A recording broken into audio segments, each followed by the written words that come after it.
welcome our keynote speaker of the evening.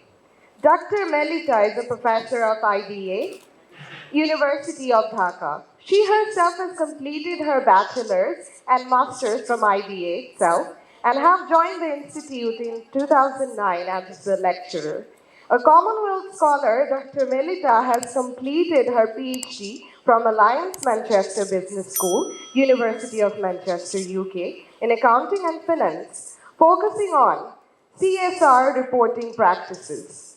She has also done a Master's in Development Studies from the University of Colombo, Sri Lanka. Her research interest lies in sustainability, accountability, and governance, and she is currently involved in international research projects on similar areas. Let us please welcome Dr. Melita Mehezuddin on stage with a huge round of applause, everybody.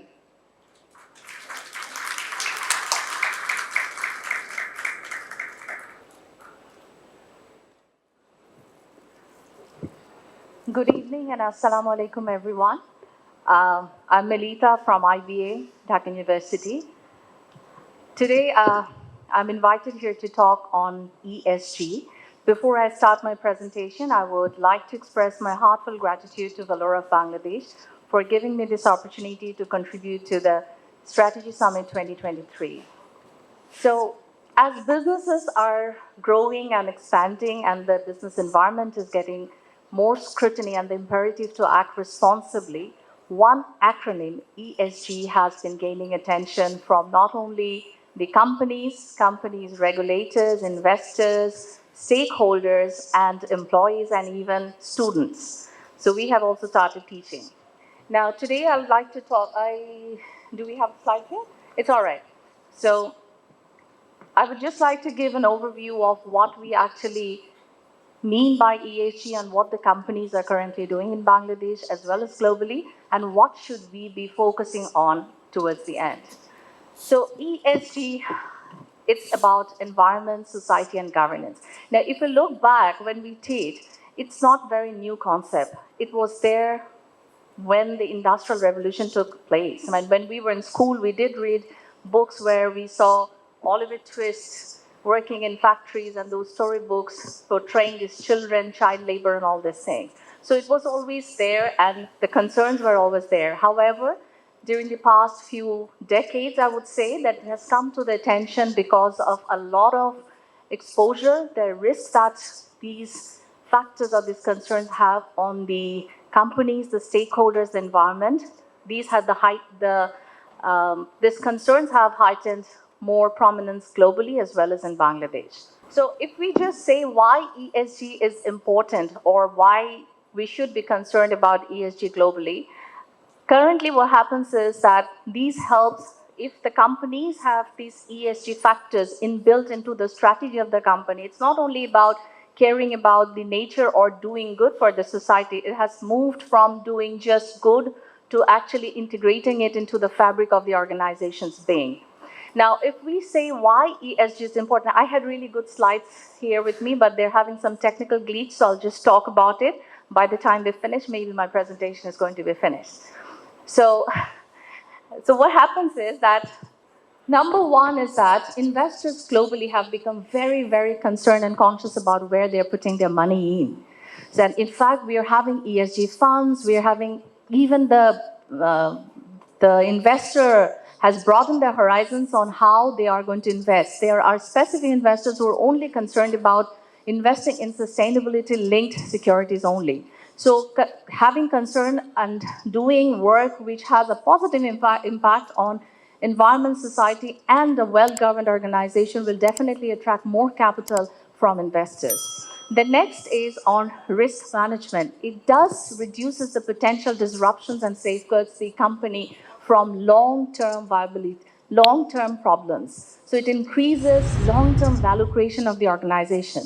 A number of companies still has this dilemma, the board of directors. I mean, I have the experience of sitting at the board as independent director in few companies, and it is very difficult to explain why this is important for the organization, because they calculate that I need this $1 million to invest. So However, I'll come to that why it's important. In the long run, this value of the shareholders or the stakeholders is actually higher if you are taking the ESG strategy into the business model. The last is the reputation and trust. I mean, if we go back, not talking about Bangladesh, but we're coming to Bangladesh, if we talk about globally, in 2010, British Petroleum was skeptical about spending $3 million as safety cost because they found this was a cost to the company. And they ended up paying $1 billion as lawsuit. So it does have an impact on the company's reputation, their perceptions among their consumers, their investors, and their other stakeholders and regulators. So currently, if we say globally, people have become so much concerned about it, and so much investments are being done in the ESG field that, if I'm not wrong about the number, there are about $35.3 trillion ESG asset funds in that. These are a study done by Harvard universities.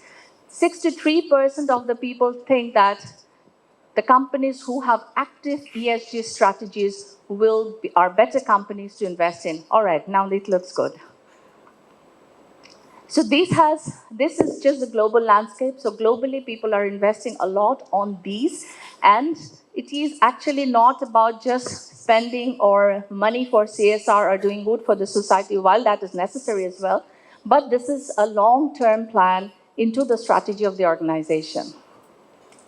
Now, whatever we are doing, how do you know what we are doing is actually right? So we need to measure what we are doing. So there are different matrices. You can actually self-report or disclose the information that you have done. You have regulatory reporting where you need to provide reports to the regulator to see where you have invested in terms of ESG or how you have reduced the ESG-related risks in your organization. And then we have the third-party assessments who are independent assurance providers. They assess the company's ESG-related activities and initiatives. Now, how is it relevant to Bangladesh? This was just an ESG in the global perspective. Why is it relevant and how is it relevant? Now, if we just go to talk about Bangladesh, in the past few decades, Bangladesh has done remarkable work in terms of economic growth and development. We have heard about this the entire day yesterday, but this is the dream we are all looking at now. This is where we want to go, and we are planning how we have to go there. However, at the same time, when we want to become a developed country by 2041, we want to have the Delta plan, a safe Delta for us by another 70 years, we also have concerns. Now, though our